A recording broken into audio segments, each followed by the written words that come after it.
Welcome to this segment of Soul, Silence, and Sound. This is brought to you by BeSimply.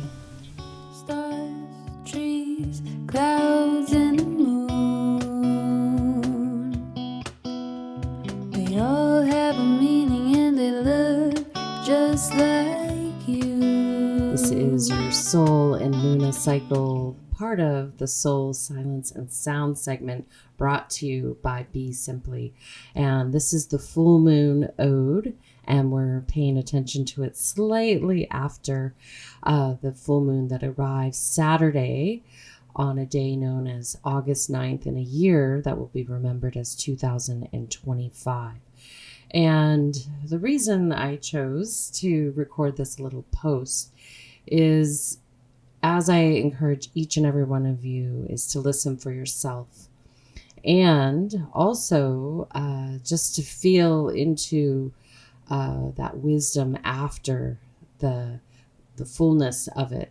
And as I talked about in the last new moon segment, is that each one of you has your watery element, your moon energy, and then each one of you has fire energy coupled with the other elements too.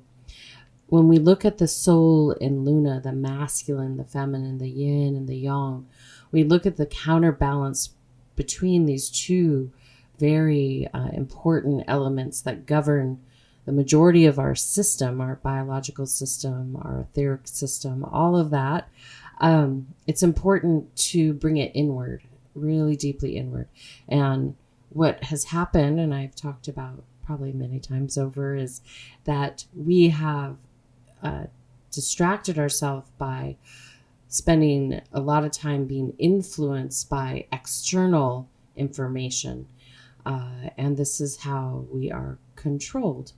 And so bit by bit, humanity is peeling off, if they so to choose, out of that spell. If you go back to the Wizard of Oz metaphor, and Dorothy is in the field of poppies asleep, in that lucid state induced by the love potion of the flowers. I'm not going to name what they create with that. And so when she awakens, she starts to see things differently and is able to locate what she needs to eventually metaphorically return home. And sometimes we need to see what truly is, so that we can return to our true self. And that's that inner truth that each and every one of us has the opportunity to get to know. And also to remember it's not a fixed point, that it'll continue to evolve with you. And that is the exciting part, is that you can continue to adapt, you can continue to be resilient, you can continue to refine, so that you can expand upon your inner wisdom, your inner intelligence, your inner knowledge. And with that, then you have more to give to the outside ecosystem and to receive for your inside ecosystem. And so oftentimes, which many of you have probably experienced over the course of this lifetime, is that inner push-pull that you might notice, that your inner being, your soul, might start to send off alarms in a certain moment, yet there's a pull on the outside for you to engage in something, for you to maybe take a job or a relationship, or contribute in a certain location. And sometimes that outer pull is not based on your inner compass. And so getting really acquainted with that inner compass and radically honest with that part of you is very, very powerful, and will ultimately end up serving your greatest gifts and your greatest contribution to the vast universe that we exist in. And so what I kind of was feeling into, and I can just share from my own lens, and I encourage you to have yours too, is that, there can be so much information coming in, and it's not to not listen, meaning that if we trust that things that cross our surroundings, whether it's just when you're out in the physical world or when you go into the virtual world, there can be serendipitous, I will call it, information that is helpful to guide you. And right now, as we pull away from the trickster, it takes a lot of awareness to discern, am I being overfed what I have a preference for, or the external world would like me to have a preference for, and is it truly aligned with myself? And we see this, as I've mentioned, in the trending culture that we've developed, where people will just co-opt this, that, or the other because they feel like it's something that they can grab onto in this moment, that they can benefit from internally, externally, a vast number of reasons. And so when this occurs, it's important really to have that inner compass anchored and that inner knowing as the leader in this situation versus the external peer pressure. Because you could ask yourself right now, how many times in this precious human life that you're participating in have you been swayed to follow or engage or do something that your inner being really was advising you differently? How many times? And you might be able to count many, maybe one, two. I would imagine everyone, depending how far you are into this lifetime, has had at least one or two handfuls of those moments where your inner being was alerting you, yet you went ahead and convinced yourself otherwise, and the outside condition helped convince you otherwise. So this push-pull is very interesting because it's a dance. And in the culture, I grew up in the 80s where there was a lot of no pain, no gain, you're not going to succeed. And we see a resurgence of that when people are wanting to biohack and they're wanting to live their best life and attain more and more and more and more. And a lot of that is out in the physical world. And there is even like a push in the spiritual world, like to go more and more and more and more. People wanting to achieve certain skills, yet they don't understand the root of the purpose of those, and then the root practices so that they can remain safe and well. And that would be the same for someone, they co-relate to each other, because if you're, let's say, striving on a quote spiritual or theological path, and you're running ahead and you're gonna like master it all in 10 minutes or less, or that's whatever, a short period of time, even a lifetime's a short period of time. And then oftentimes the mirror of wanting to attain those things rapidly in the external world are similar.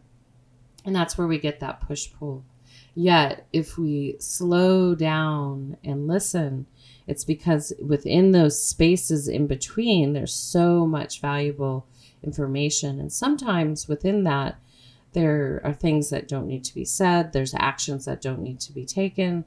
When you give them space so that you can hear your inner wisdom keeper, and you all have one, coupled with you all have, myself included, a connection to your sacred heart that really transmutes to everything on this earth plane and in other dimensional fields. And so it's all available to us, yet there are distractions. And that's one of the main reasons I wanted to, other than I had some fun family visiting and all that stuff, I wanted just to approach this post full moon because there was so much emphasis on what these dates could mean externally. And so I want you just to sit with that when you're told something, then you start to find a way to corroborate it in your internal world. And so if you take the space to really feed into that and listen and really decide, where do I want to be with this? And it's not to say, like I said, serendipitously, there might be information, but when you have this inner sense of knowing in the relationship, that's really refined, and it takes time to develop this relationship with yourself and the unexplainable. You can define it, give it a word that you like, but it takes checks and balances, and so you'll be filtering out a lot of unnecessary noise that's not applicable to you or even matters in the trajectory of your life. And so what that looks like as we make our way through the rest of this lunar cycle is to think about, like, wow, what if I really make this commitment to myself to create more space to listen from within and to give space before I speak, before I even allow thoughts to form that inform my speech, before I go from thought, speech to action. What if I created more space? What will happen is that push-pull will not feel at times like a tug of war. There will be more a fluid resonance with that inner knowing to the outside world. And then you'll know when it's a yes, like, yes. And, we're coming out of this era where everyone's might have said yes within the trickster dance, within the manipulation dance. And two things are equally important from my lens is that we, one, need to know when to say no, thank you, that wow, no.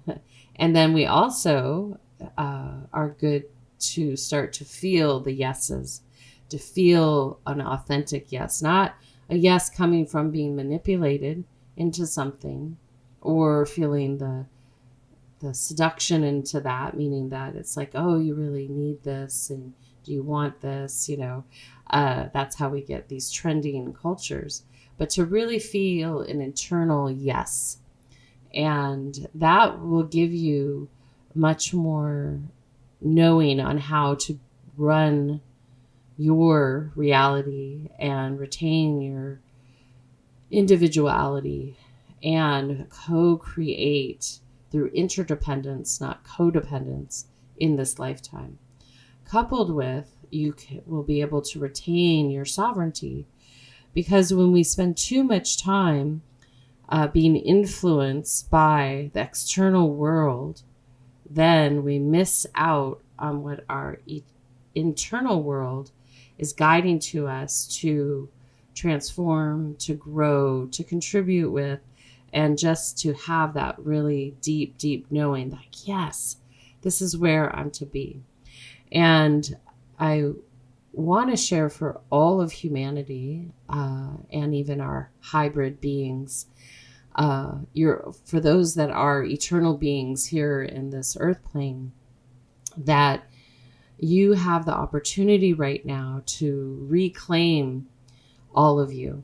You have the ability to have your own reclamation and hold yourself to a sacred space where you can begin to get to know yourself, all the facets of yourself, the parts of you that will eventually be destined to reach a level of mastery, the parts of you that can authentically and honestly see your, I call them jagged little edges, and can keep them in check and balance so they don't go out of a safe zone for yourself and others.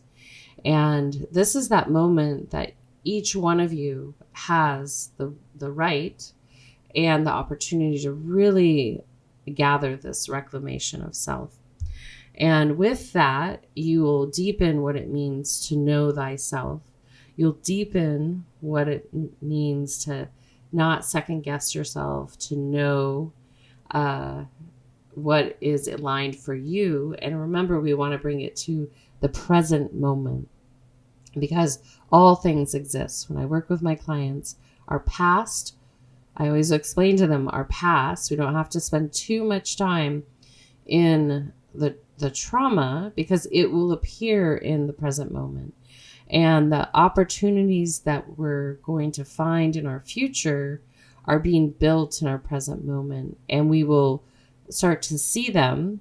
And even the things that we want will start to grab our attention in that present moment. So there's no need to run ahead or stay behind. It's really, can I be present here so that I can, with full awareness, weave my potential for now and the future, and simultaneously heal and transform and release, because that healing will benefit you and your ancestors past and present. Transformation will lead you to greater wisdom from within that you can retain for your eternal life. And then from there, you'll be able to refine and release anything that inhibits you from reaching a level of mastery. That is the beautiful thing that gets to be retained. And so for any of you that, especially right now with the internet, and want to run ahead and be plugged into apps and read alphabet soup documents about all kinds of things that were designed for control, I encourage you quite gently and even firmly to release all that and take some space to sit and be with yourself. Even if you just go and sit and be in a garden, a park, your yard, wherever it might be, and reconnect and reclaim all of you and welcome yourself to take the space to get to know you. And within that opportunity that we have right now, understand there's no hurry, and there might be some feelings because you might realize that you had lost yourself. And this is the lesson of doing the dance with the trickster and the Wetico, the poison of the mind. And when we realize that we allowed ourselves to be carried away by energy that put us into a trance, it can have all kinds of feelings, and those feelings are valid. But I encourage you not to spend too much time, identify them, see them, and then have the courage to move forward with that energy, like to be like, okay, I'm going to not spend so much time there. A little bit's okay, but I'm going to really own as I continue to awaken from within. And that will help you. It's like sweeping the room. That will help you start to understand who you are, because most of us have gone through this process where we were pulled away from our true self. And that's why at the beginning of this cycle, we were connecting with the concept of sending your true self over. And so true self, continue to come right over and get to know yourself. And as we build on this through the rest of this lunar cycle, I think you will be pleasantly surprised. And in addition, try to keep your focus in a plant medicine ceremony, especially with Aya. The instruction is to be on the inner landscape, not distracted by those that might be in the room with you, or definitely with the outside world. All of that stuff keeps you from seeing what you need to see right here deep inside. So with that being said, I want to thank you all for being here. What we're going to do is just let that wash right over, let it fall to the earth. And then we're going to come up, if you're able to, into an upright seated position. And we're going to go into the meditation portion. If you historically have a busy mind, I encourage you to find a focal point down in front of you. You're going to rise up, lift your spine up, up, up, up, up, and then gently dropping your shoulders down. And then that soft gaze down in front of you. You're going to gently from there take a deep breath in. And to zazen, then exhale out. Approach will keep you focused on your breath and let you dive into that inner landscape. Let's take another deep breath in and out. Good. Again, inhale.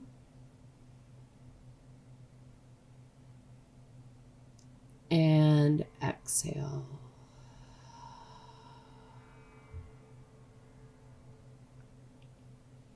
Good. One more. Inhale.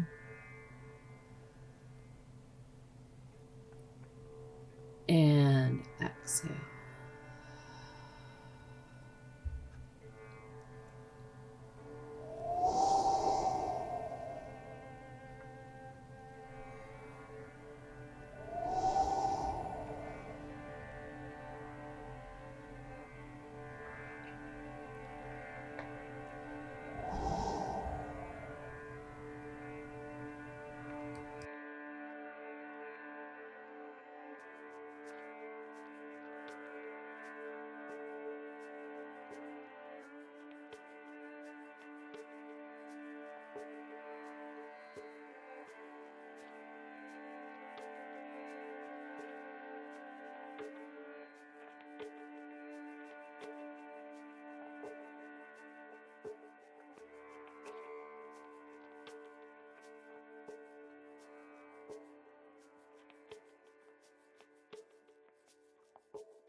circle in the sea.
And gently from there, I welcome you to gently lean back and recline or move fully into Shavasana, a prone position on your back with your palms facing upward as we transition into receiving sound. As you settle in, just take a nice gentle breath into the heart and out. Again, inhale.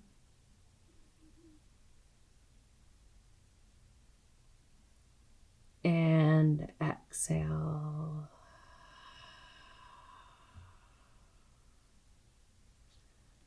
And one more inhale.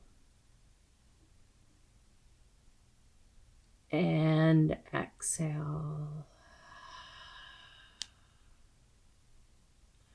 And then continue to follow your natural breathing pattern.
Ano ani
Taking a soft, gentle breath in and out of your heart center.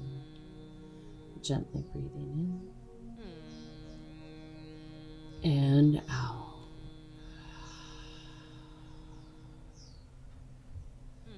Again, inhale. And exhale.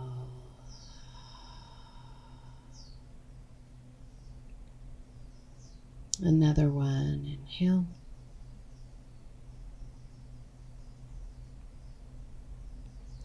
And exhale.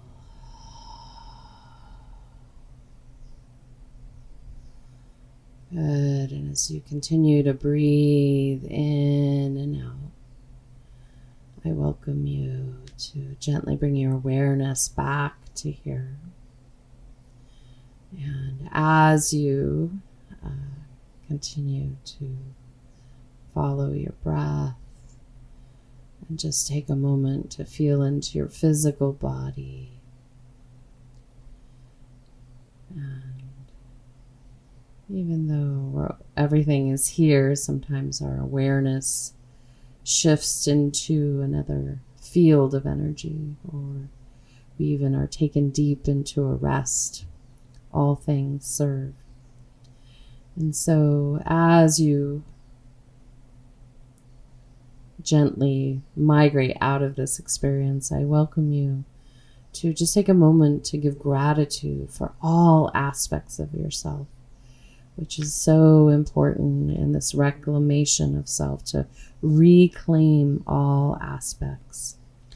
And then as you continue to breathe in and out, and just giving gratitude for all aspects of yourself so that you can be with all those beautiful facets. I welcome you to also, if inspired, send out beyond here some love, compassion, kindness, gratitude to a person, people, and or place that you feel it might be needed, wanted, and welcome.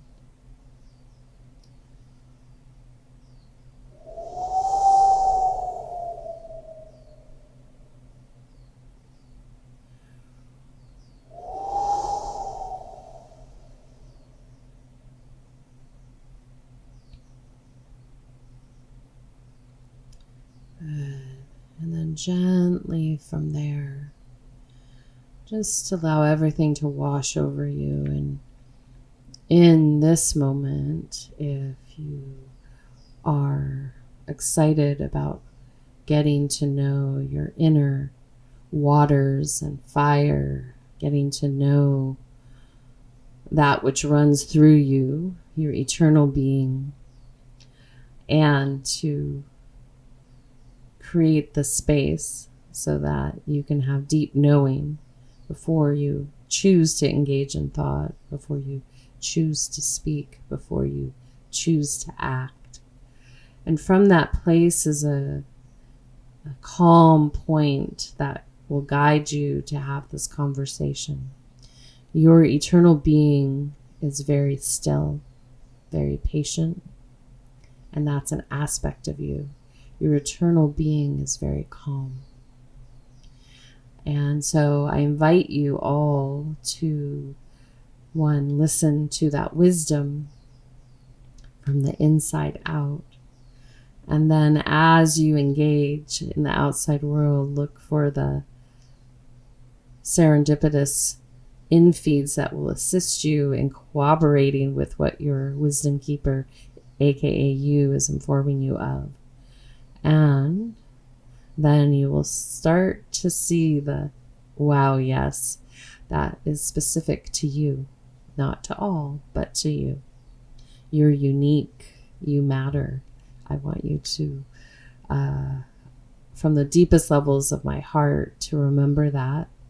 And then within that remembrance, then you can truly, authentically serve the collective in a way that will have an impact from this point to our future generations, and will release those past actions, reconcile that debt that we collectively carry, and move forward with a clean slate. So if inspired, when you're ready, you'll come up into a seated position. If you want, you can stay there. I want to thank you all for being here in this moment. And I want to thank Random Rab, Dante Marino, and Kadri Scott for participating in your own way. And we're going to exit out with a little Kadri Scott. And until next time, this is Suzanne signing out with a full heart, a soft breath, a deep bow, and